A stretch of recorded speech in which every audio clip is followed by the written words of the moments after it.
Okay, so do you guys, that thing that y'all do for like money and stuff, do you ever get a weird request to do a thing that seems to make not a lot of sense at all? Like, why would you do this kind of thing?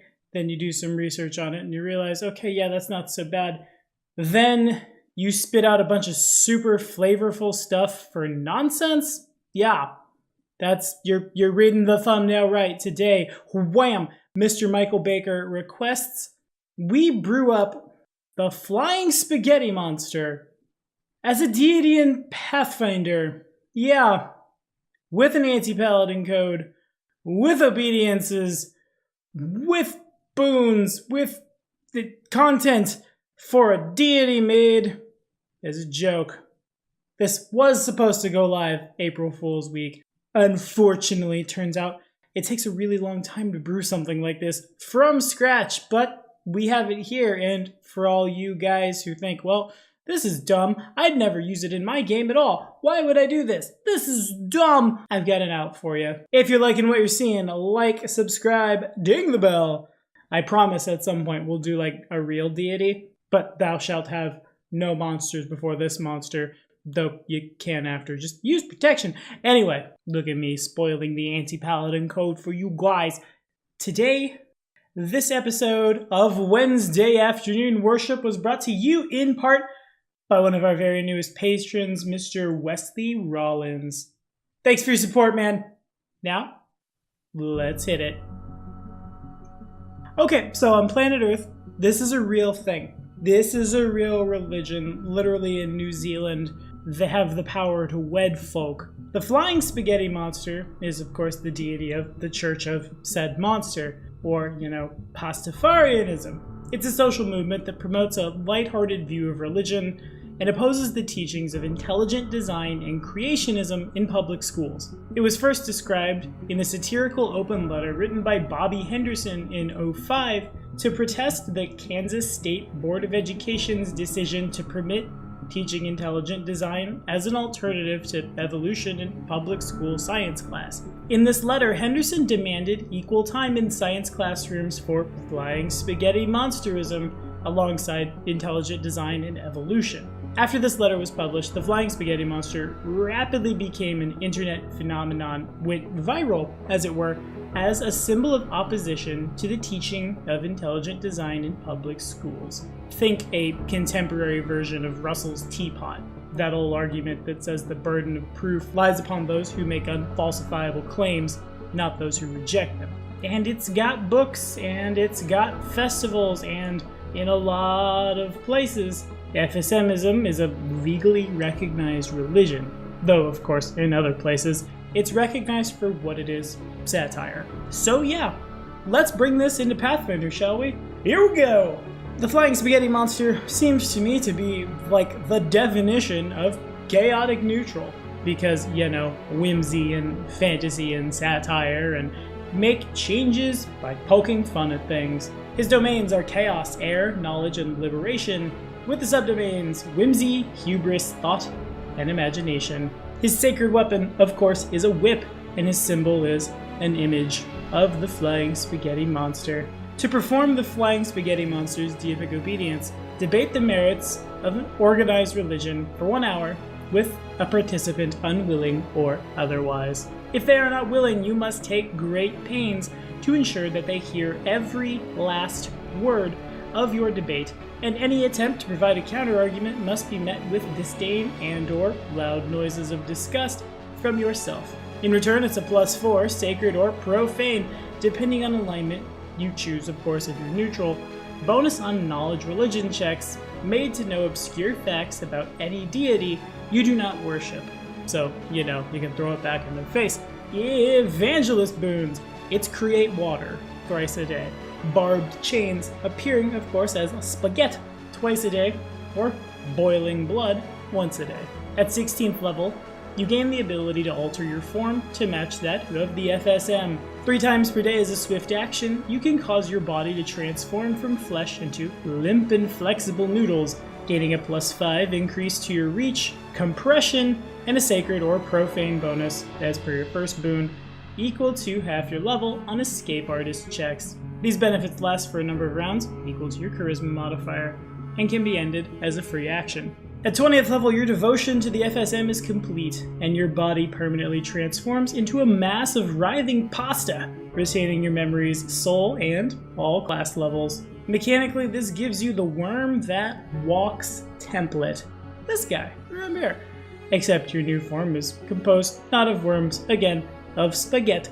Exalted boons, it's Animate Rope thrice a day, Babble twice a day, or Wall of Nausea.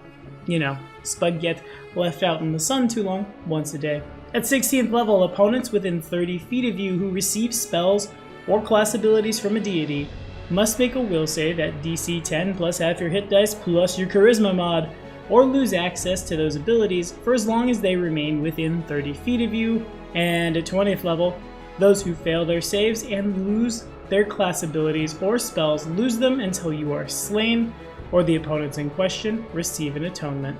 In addition, increase the bonus provided by any bardic performance you may have by 2.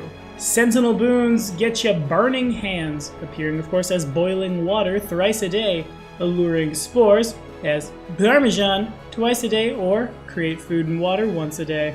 At 16th level, you gain a Sacred or Profane bonus equal to half your level on CMB checks made to trip opponents. Opponents who successfully trip are also entangled, as the FSM sends tendrils of pasta into the world to hold your opponents, the save DC being your CMB while tripping.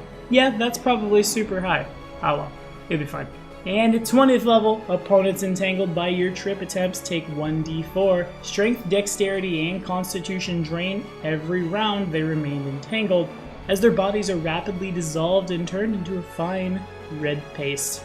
Yeah, we did it. It's flavorful. It's pretty good, actually. I'll be a pasta that walks. I'm dating an Italian girl. I'm basically a pasta that walks anyway.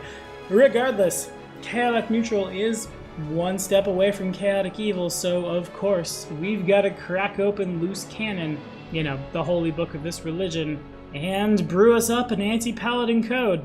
Here we go. I am a servant of the flying spaghetti monster.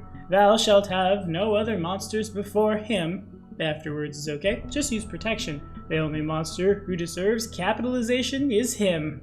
Other monsters are false monsters, undeserving of capitalization. The FSM has chosen, in his holy sauced wisdom, to reveal only certain truths, that after the plains themselves came mountains and trees, but not necessarily in that order, and that thereafter he took 3 days off, Friday being the holiest among them.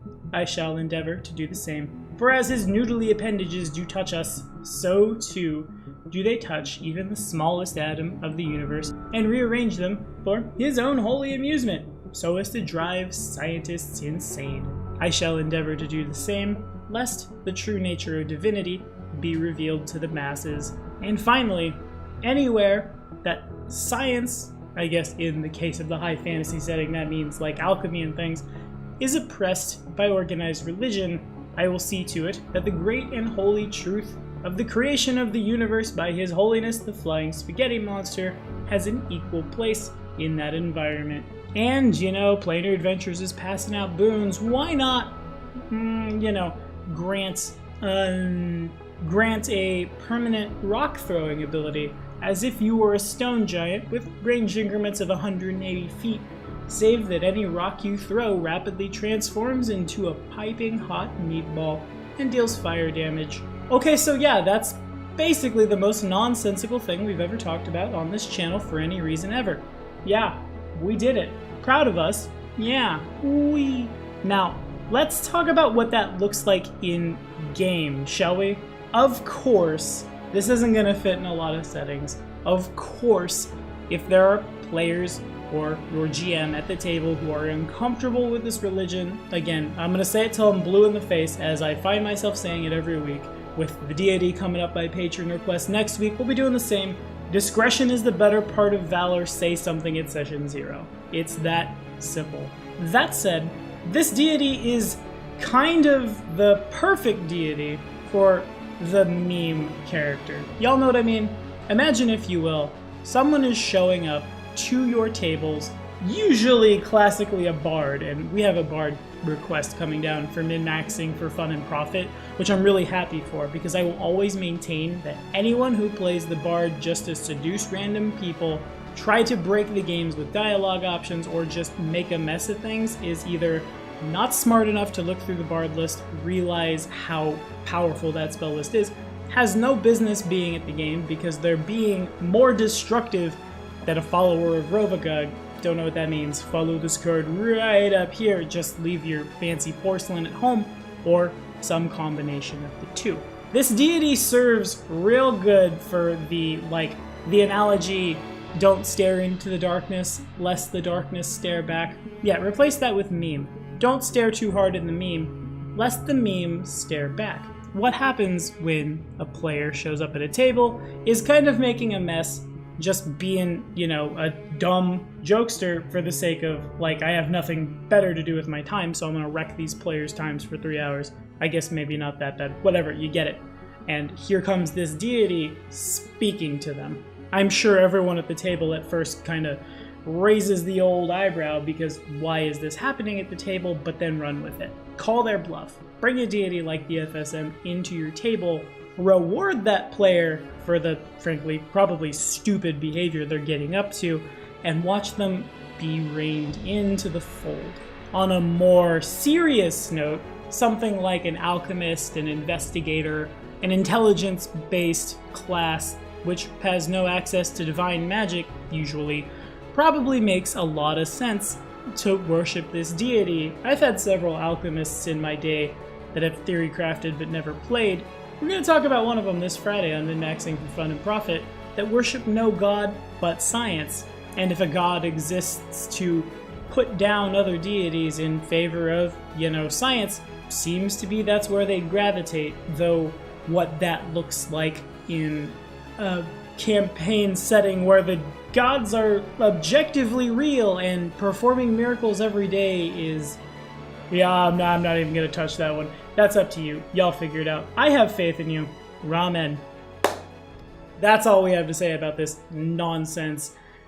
Leave your thoughts in the comments. I assume no one has ever worshipped this deity in Pathfinder. Oh god, please don't let me be wrong about that. Thank you guys so much for watching. Got a billion patron requests for Wednesday afternoon worship coming down. I'm sorry, Count Renalk.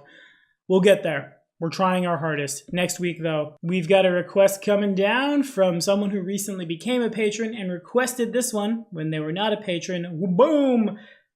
Oh man, I've had that pretty little gigantic warped frost giant demon lord cut out for a long time in preparation for this one. Next week, it's Kastitikai. I think I'm saying that right. See you then.